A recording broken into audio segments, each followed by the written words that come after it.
כשר, לעומתו שמואל אמר לא, תתאה גבר. תתאה גבר, מה משמע?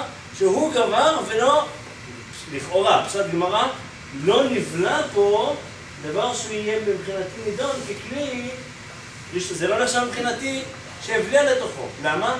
כי התתאה גבר והוא לא הבליע לתוך העילאה, הטרף לא הבליע לתוך התתאה. גם בין לרב בין לשמואל, אנחנו רואים שלא מתייחסים אל הדבר ככלי ראשון ממש. כי אם זה כלי ראשון ממש, מה זה מעניין אותי? עילאה, תתאה, זה נגע, בדבר טרף, בדבר כשר. לא, נבלע. אנחנו רואים שדנים האם העילאה גבר ואז הוא יהיה טרף, או שהוא התתאה גבר ואז הוא יהיה כשר. לכאורה, משמע מפה שהעירוי של הדבר נחשב אוטומטית ככלי שהוא לא כלי ראשון. ככה לכאורה פשט גמרא. אבל, שנייה, לעומת זאת, בגמרא בזבחים, אשר תבושל בו, אין לי אלא שבישל בו, עירה לתוך הרותח, מפורש. עירה לתוך הרותח מנין, לתוך הכלי, תלמוד לומר, ואשר תבושל בו יישבר. הגמרא קוראת לזה בישול, זה דבר שעירוי לתוך. אז איך מיישבים את הדבר? לכאורה שתי הגמרות סותרות, אז למעשה יש לנו 3 דעות. דעה קיצונית אחת, זה לא, זה 2 דעות. דעת רשב"ם שכלי ראשון מבשל עירוי מכלי ראשון כבר, דינו ככלי שני. והראיה שלו זה מה שאמרנו לדוגמה, אם בוא נקרא את זה בתוספות, נראה דיון לא בכלי ראשון ולא בכלי שני, אלא מבשל כדי קליפה. דעה קיימה לנו כשמואל, דאמרת תאה גבר. מכל מקום מבשל כדי קליפה.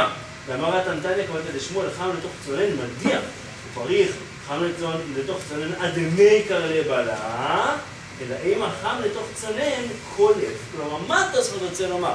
הרשב"ם למד מפה, וכמו שאמרנו, הוא לא מהתוספות הזה אנחנו רואים שהוא לא נפסק להלכה, שעירוי מכלי ראשון דינו ככלי שני. כמו שכתוב לכאורה, כשאתה קורא פשט גמרא, שהדיון הוא האם עילאה גבר, תתאה גבר, אבל בטוח לא דנים אותו ככלי ראשון. לדעת רי, לא. וזה מה שהוא מובא בתוספות. באמת עירוי מכלי ראשון אין דינו ככלי ראשון ממש.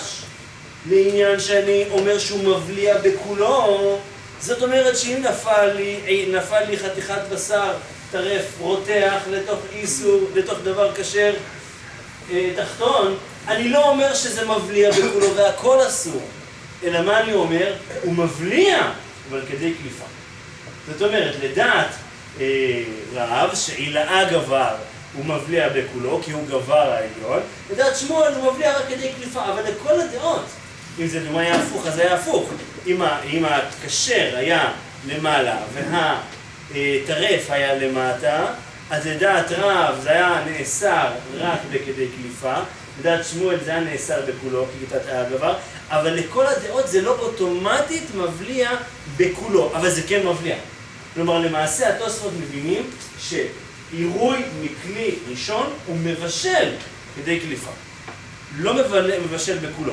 עירוי בסיר על גבי האש, או לא על גבי האש גם כן, כמו שאמרנו, מדאורייתא לדעת רוב הראשונים, מבשל ומבליע בכולו. דבר עכשיו לצורך העניין, שהנחתי אותו עכשיו כשר בתוך סיר שהיה בו משהו טרף, אנחנו מניחים שכל הדבר הכשר הזה נטרף. אני לא יכול לקלף, אני לא יכול לחתוך, אני לא יכול, לא יודע מה לעשות. אבל אם לצורך העניין עירית עם חלב רותח על גבי דבר בשרי, בעיקר הדין אני יכול לקלוף. אני יכול לקלוף כדי נטילה, כדי קליפה, אבל בעיקר הדין אני יכול לקלוף. למה? כי זה עירוי. זאת אומרת, הוא מבשל, אבל כדי קליפה. לא בכולו, אלא בכדי קליפה. זו מסקנת התוספות, שנייה, וככה גם נפסק בשולחן ערוך. אסור ליתן סעיף י', אסור ליתן תבלין בקערה, ולהערות עליהן מכלי ראשון. דאב אומר המשנה ברורה, דאב דתבלין אין מתבשל בכלי שני, מכל מקום העירוי מכלי ראשון, קיים עליו הוא מבשל כדי קליפה, מדאורייתא. כלומר, כדי קליפה הוא מבשל. אז עילאה או תתאה, זה להגיד לך שזה לא בכולו, אבל זה כן מבליע קליפה. מה הגדרה של כדי קליפה?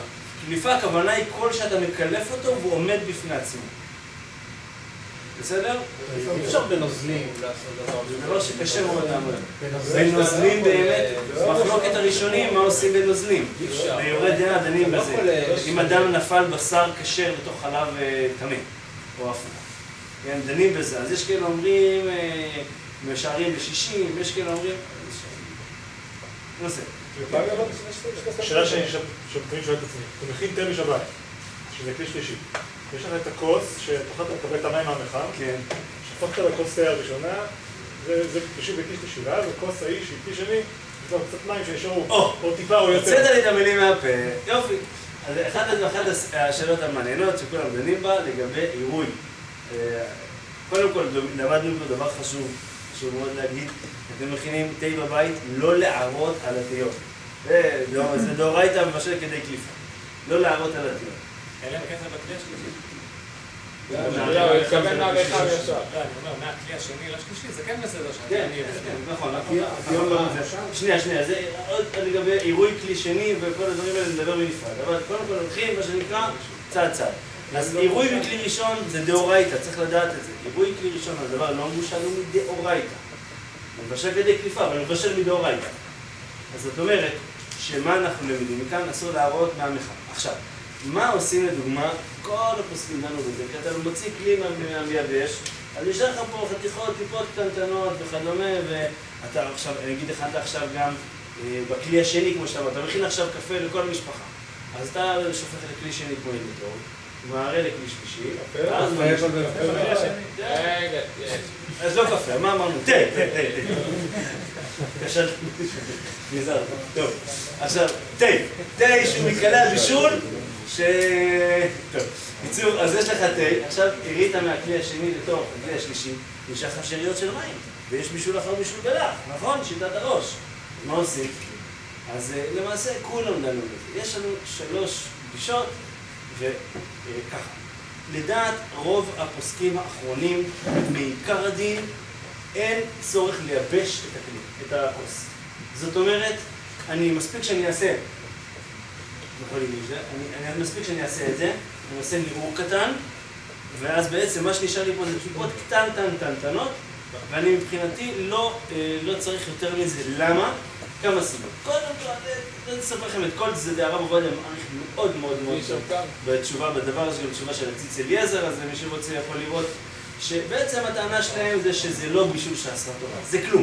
אף על פי שחצי שיעור אסור מן התורה, לדעת החכם צבי זה רק מדרבנן, בישול אח שווה ופה אין אח שווה, זה כלום. זה לא בישול. וגם מצרפים את דעת הרשב"א, שזה עירוי מכלי ראשון, דינו ככלי שני.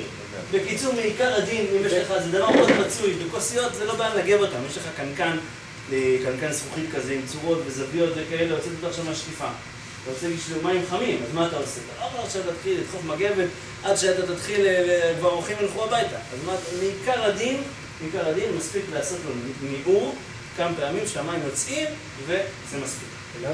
זה ככה עובד בציצי לעזר כתוב. מה הבעיה שובים המים שנשארו? יש לך פה מים עכשיו. מים, אתה שטפת את הכלי בכיור, המים עכשיו שם בושלו? לא בושלו, הם לא בושלים. אתה מערה עליהם מים רותחים, למשל כדי קליפה. לא, אבל למשל בתה, אני אומר, מה שאני נתתי מים בתה, אם לא שפכנו לכוס השלישית, אז נשארתי לא כוס שלישית, אני מדבר עליו. דוגמה שהוא נתן לי מתה, אם למשל שפכת לכוס השלישית... כוס השנייה נשארה טובה. לא, אם הוא עושה עוד. אוקיי, ואם אתה שופך לשם מים, אתה מערה לתוכה עכשיו מים. אז הרב פיינשטיין כותב שגם שאם המים בושלו כבר, אז יש לנו גם את דעת הרמב"ם לצרף פה, וזה עוד יותר. לכן מי שלקח, והוא מה שנקרא סנג'ר שמכין את התה, אז הוא, המים ששופכים, ואז המים האלה כבר מושלים.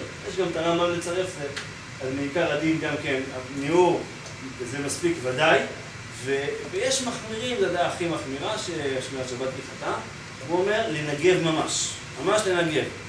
ואני משתדל בלי אם זה לא טרחה גדולה. אם זה מבושל, ממש זה כבר... אם זה מה שנקרא, אתה...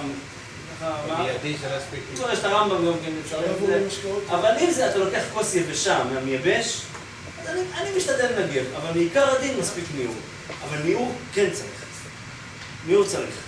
יותר מזה, אין חיוב. אם יש... אם אתה שמת מהמייבש איזה שעה, מה נשאר שם כבר? טיפות גם עירוי לא חור, גם ניעור לא חור. אבל אם אתה עשית ככה, זה מה שמעיקר הדין זה מספיק. זה לגבי עירוי. שאלות? כן. אם הכמות היא לא טיפות, אלא נשאר הרבה. לא, זה כבר צריך. ויש דעת הרב עובדיה שהוא אומר, הוא חושב שמהרגע שהמים יצאו מהמחם, הם כבר, גם מיד צודק בהם, אני חושב, לא, אני טועה, הם כבר נחשבים כאילו הם לא מבושלים. לא? זה הגמרא שאומרת בפסחים, הדמקר לבלה. כלומר, הגמרא אומרת במפורש לא ככה. הגמרא אומרת שדבר שנפל מהעילאה לתתאה, הוא אומר, רגע שנייה, ברגע שהורדת אותו למטה, זה אחת הראיות בדיון שם נגד רשב"ם ורי. הוא אומרת, רגע, מה זאת אומרת? עיריתה, הוא כבר מתקרר באוויר, אז זה גרר. אז הגמרא אומרת, הדמקר לבלה. כלומר, הוא מתקרר, אבל זה לא התקררות לגמרי. אז אמר עובדיה אוסר להוסיף לצ'ון מים רותחים, יצאו המחם עכשיו, לפני שנייה. אומרים את זה לחומרה ולא לכולה, לא דנים את זה כחם לגמרי, זה שולחן ערוך בסימן ראשון ג', זה לא קרוב אבל זה המחמירים בבישול אחר בישול בלח יאסרו להוסיף, כי אני חושש שבעירוי של המים הם כן יתקררו. מה לכולה אני לא יכול להחשיב את זה בכלי שני, אבל גם אני לא יכול בוודאות להחליט שזה לא כלי ראשון. לכן אני דן אותו ככלי ראשון, שמבשל כדי כלי. אבל אני דן אותו ככלי ראשון בחומרה. לכולה, כן, לחומרה אני דן אותו לכלי ראשון, אבל אני לא יכול להקל, אני חושש שהוא מתקרר, ועוד שם עוד גזירות, שזה נראה כמטמין, ועוד כל מיני דברים כאלה, אבל זה שני הטעמים. לגבי עירוי, יש לך צ'ונט נוזלי לגמרי, שיש לך בצלחת אורז יבש. שמת את הצ'ונט על האורז, בכלי ראשון. צ'ונט? האורז יבש? רטוב לגמרי, צ'ונט רטוב לגמרי, שהוא בסדר, הוא היה יכול לשבת סרט, אבל האורז יבש. כן. אתה מערה עליו. האורז מבושל, מה זה? האורז מבושל. צ'ונט על האש? בגלל שהטיון היה מבושל. הבעיה שכשמכינים את התה הזה, הטיון לא מבושל, זה דאורייתא, מה שצריך, בזה צריך להיזהר. כלומר, לעירוי של הזה, זה אפשר להקל. בעירוי קטן שכמו שכזה, אבל בטיונים זה דאורייתא. ממש דאורייתא. וגם זה לא הרבה טרחה, אנחנו נראה מה עושים עם טיונים. עוד שאלות? נלמד עוד איזה 2 דקות, יש לכם רוצים ללמוד מיכסה כבשל? זה קצר, זה לא ארוך. בואו נעשה מיכסה כבשל גם כן. שימו לב. למדנו שמדאורייתא ודאי כלי שני לא מבשל, ואדרבה, הגמרא אומרת כלי שני, אדרבה, כל בכלי שני, ככה הגמרא אומרת דף מ'. אבל, שימו לב, הגמרא, המשנה מאידך אומרת בלשון שלכאורה היא טעונה באור. דף ק' עמוד ב', כל שבא בחמין מערב שבת, שורים אותו בחמין בשבת, כל שלא בא בחמין מערב שבת, מדיחין אותו בחמין בשבת. למה הגמרא אומרת מדיחין אותו? לכאורה גם שורים בתוכו. למה הדבר שבא בחמין מערב שבת, מותר לשרות בחמין לשבת, כי למדנו, כי אין בישול אחר בישול, אבל דבר שלא בא בחמין מערב שבת, כלומר, הוא לא נתבשל מערב שבת, למה המשנה אומרת בלשון של מדיחין אותו בשבת, ולא אומרת בלשון של שורים בתוכו בשבת? היית יכולה לכתוב רבותא יותר גדולה. לא רק שמותר להדיח מתוכו, שזה נקרא עירוי מכלי שני, המשנה הייתה יכולה לכאורה להגיד שכלי שני לא מבשל, ואומרים מדיחין, היית יכולה להגיד שורים, לא אומרת מדיחין. מדיחין זה כאילו אני מערה מהכלי השני על כלי שלישי. הייתה יכולה לכתוב לי כל שבא בחמין, שלא בחמין בערב שבת, כלומר שהוא לא מבושל, מותר לי לשרות אותו בכלי שני בשבת. למה? כי כלי שני אינו מבשל. והגמרא אומרת לי רק מדיחין ולא שורים. למה? התוספות מביא שם 2 תירוצים שהם שונים לגמרי. אומר לי, ואפילו בכלי שני אין שורים, והואיל והמים חמים, מי יחזק מבשל? ואף על גב דתנן לגמל, לבן נותן לתוך הקערה או לתוך התמכור. הנה למדנו במשנה בדף נון, בדף מ', זה היה, מב', נותן לתוך הקערה או לתוך התמכור. היינו דווקא תבלין של העשויים למתק את הקדרה ולא מחזק מבשל. אומר רי בתירוץ הראשון, יש לנו חידוש. כלי שני, אומנם מדאורייתא הוא לא מבשל, אבל מדרבנן יש מחזק מבשל, משהו חם, וכלי רותח. לכן בכלי שני אני חושש למחזק מבשל. אז מה כן מותר לי? את התבלין, כמו שלמדנו, נותן לתוך הקערה או לתוך התמחוי. מה מדובר? על תבלין. מה זה תבלין? כמו שנראה, זה קודם כל תבלינים, או שאתה שם לימון, אתה שם דברים כאלה, שבוודאות יש כאילו הוכחה שאתה לא באת לבשל אותו. אבל אם זה לא דבר שהוא כמו תבלין, לדעת התוספות והאור זרוע ועוד ראשונים הביאו את התירוץ הזה, בעיקר יש מחזק מבשל בכלי שני, לא מדאורייתא מדרבנן. לעומת התוספות, לעומת התירוץ הראשון, התירוץ השני של התוספות, אינמי, הוא הדין שורין אותו. אומר התוספות, מותר, באמת, מצד הדין גם מותר לשרות אותו. כמדי, בכלי שני, מדובר פה כלי שני, מה אתה ממציא? למי זה כמבשל, לא זה כמבשל. וכלי שני הוא לא מבשל וזהו, גמור העניין. שנייה, בוא נסיים רק. והדה נקט מדיחין, אז אתה מקשה עליי ממדיחין, למה נאמר מדיחין ולא נאמר שורין? והשמועים על זה אפילו הדחה וגמר מלאכה, במליח הישן לכל הסספנים. כלומר, למה נאמר מדיחין? לא להגיד לי שאסור לשרות, כמו שאתה הבנת בתירוץ הראשון, אלא להגיד לי שבדברים שהם קלי הבישול, כמו קולי הסספנים, כמו מליח הישן, אפילו הדחה מכלי שני אסורה. הוא לא בא להגיד לי שבאופן כללי אסור לי לשרות בכלי שני. כי כלי שני באמת הוא לא מבשל, מותר לי, אין לי מחזיק מבשל, ואל תמציא עליי דברים כאלה. אלא מה? להגיד לי שבדבר שהוא מכלי הבישול, אפילו הדחה מכלי שני תהיה אסורה. לא להגיד לי שבדבר שהוא לא מכלי הבישול. זאת אומרת, דברים רגילים בכלי שני יהיה מותר לחלוטין, כך אומר התוספות, ואין לי מחזיק מבשל. זו נקודת המחלוקת ביניהם.